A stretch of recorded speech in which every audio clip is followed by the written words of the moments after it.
मैं फिर कुछ खबर लेकर आया हूँ। उससे पहले आपका वेलकम करता हूँ और खुशामदीद करता हूँ। आज जो देश भर में हालात हैं वो किसी से छुपा हुआ नहीं है।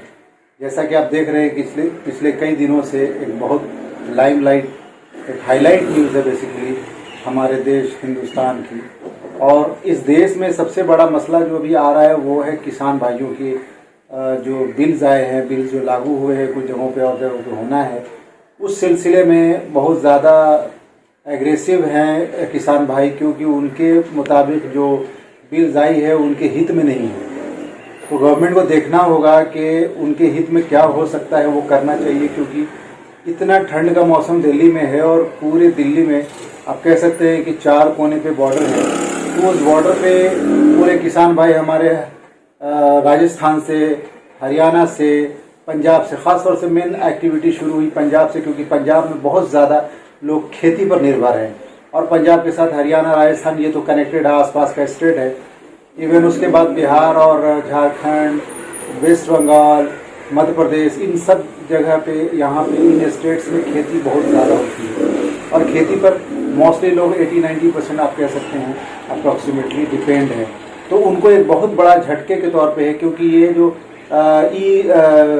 ई ट्रेडिंग का जो फार्मूला गवर्नमेंट का आया है, पॉलिसी आई है, और उनका बहुत सारा मुद्दा है। लेकिन ख़ास तौर से ये मुद्दा ये भी है क्योंकि आप समझ सकते हैं कि एक छोटा किसान है जिसके पास बस इनकम और सोर्सेज सिर्फ उसको वेजिटेबल पैदा करके और बेचने का है, या किसी को गेहूँ बेचने का है। तो वेजिटेबल्स वाले क्या करते हैं, सुबह तोड़ते हैं वेजिटेबल, चाहे वो टोमेटो हो या इस तरीके की सब्जी है, हरी सब्जी, उन्होंने अपने सर पर उठाया, बाजार गए, वहाँ पर छोटे बाजार में उस सब्जी को बेचा और उस पैसे से अपने घर को, अपने परिवार को चलाते हैं। एक तो इस टाइप का तबका है जो इंटरनेट और ईमेल से और वेबसाइट से बहुत दूर है, बहुत दूर। क्योंकि ये जितना चकाचौंध आप देखते हैं ये बड़े शहरों में ही दिखता है, छोटे शहर में आज भी बहुत पीछे है। ना वहाँ पर कोई शौचालय का व्यवस्था है, ना ढंग की सड़क है हमारे देश में। अगर आप गांव खेड़े में जाएं, क्योंकि मैं हिंदुस्तान में कई शहर और कई गांव में बाइक कार गया हूँ, तो मेरा एक्सपीरियंस रहा है कि यहाँ तक कि आप अगर दिल्ली से हाईवे पकड़ेंगे कलकत्ता के लिए, जो पहले ओल्ड नेम उसका जीटी रोड है, वहाँ पर भी खस्ता हाल है, ट्रैफिक बहुत ज़्यादा है, टोल पे वगैरह वगैरह। तो गवर्नमेंट को बहुत सारी चीज़ सुधार करने की ज़रूरत है, ना कि हमारे किसान भाइयों को एग्रेसिव करने की। तो मुझे लगता है कि किसान भाइयों की मांग को पूरी जल्द से जल्द सरकार को करना चाहिए।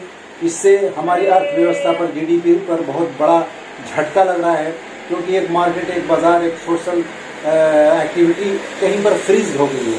तो इस फ्रिज को डिफ्रॉस्ट करने के लिए बेस्ट तरीका है कि उनके साथ बात करें और उनकी प्रॉब्लम क्या है उसको डीपली समझे। यहाँ पर क्योंकि गवर्नमेंट ऑफ इंडिया के अंतर्गत आता है ये, यहाँ पर कोई पर्सनल मामला तो है नहीं कि कोई भी मिनिस्टर या कोई भी कंसर्न लोग इस बात को पर्सनल लें या ईगो पर लें। ये तो ईगो का कोई मामला ही नहीं है। और यहाँ पर सिर्फ एक किसान का मामला नहीं है, बल्कि पूरे हिंदुस्तान के किसान भाइयों का मामला है।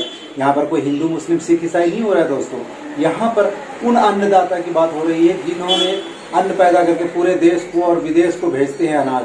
आप अगर और हम अगर उनकी बात और या उनके दर्द को नहीं समझेंगे तो फिर हम कैसे है देशभक्त। देशभक्ति का तो बड़ा प्रमाण यही होता है कि जो देश को चला रहा है, यानी हमारा किसान भाई, पूरे हिंदुस्तान का मेन हीरो किसान है। क्यों ही हीरो है? क्योंकि वही अनाज, वही सब्जियां पूरे देश और विदेश तक जाती है। जहां तक भी, यहाँ से आप ऑनियन ले लें, पोटैटो ले लें, या गेहूं ले लें, या राइस ले लें, ये जो बेसिक हमारे यहाँ पे खेती होती है वो इन चीज़ों की होती है। और ये पूरी दुनिया में यहाँ से वर्ल्ड वाइड हमारे यहाँ का चावल एक्सपोर्ट होता है।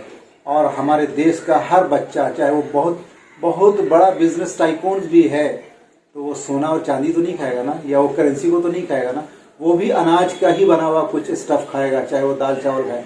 तो बोलने का मकसद हमारे ये है दोस्तों कि कल पूरे देश को 8 दिसंबर को किसान भाइयों की सपोर्ट में बंद रखा गया है। मुझे लगता है कि आपको, हमको, हम सब को उनके सपोर्ट में उनके साथ खड़े रहना चाहिए, क्योंकि किसान के बाद कोई है। रही बात गवर्नमेंट की या कोई भी पार्टी पॉलिटिक्स की बात, यहाँ पर मैं नहीं कर रहा हूँ। गवर्नमेंट ऑफ इंडिया, जो एक ज़माने में ऐसा पहले भी एक दफ़ा हुआ था, एक मामला उठा था शायद 84 में या ऐसे कुछ, मैं न्यूज़ में देख रहा था। तो उस टाइम पे भी गवर्नमेंट ने रियलाइज़ किया था कि उनसे एक मिस्टेक हुआ, तो मिस्टेक को सुधारा जा सकता है। ऐसा नहीं कि मिस्टेक या कोई पॉलिसी बन गई तो परमानेंट है। गवर्नमेंट सिर्फ 5 साल के लिए, लेकिन हमारे किसान भाई सदियों के लिए हैं। उनकी वैलिडिटी नहीं है, वो जेनेटिक चलते हैं।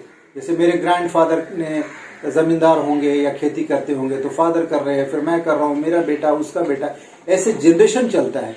वहाँ पर कोई पॉलिटिकल बातें नहीं है। तो दोस्तों, मेरी आप लोगों से रिक्वेस्ट है कि आप हमारे किसान भाइयों का हौसला बढ़ाएं और उनको सोशल नेटवर्क हो या जो भी प्लेटफॉर्म आपके अंतर्गत है, जो भी जिस ज़रिए आप उनको सपोर्ट कर सकते हैं, उस ज़रिए उनको सपोर्ट कीजिए, उनको इंकरेज कीजिए।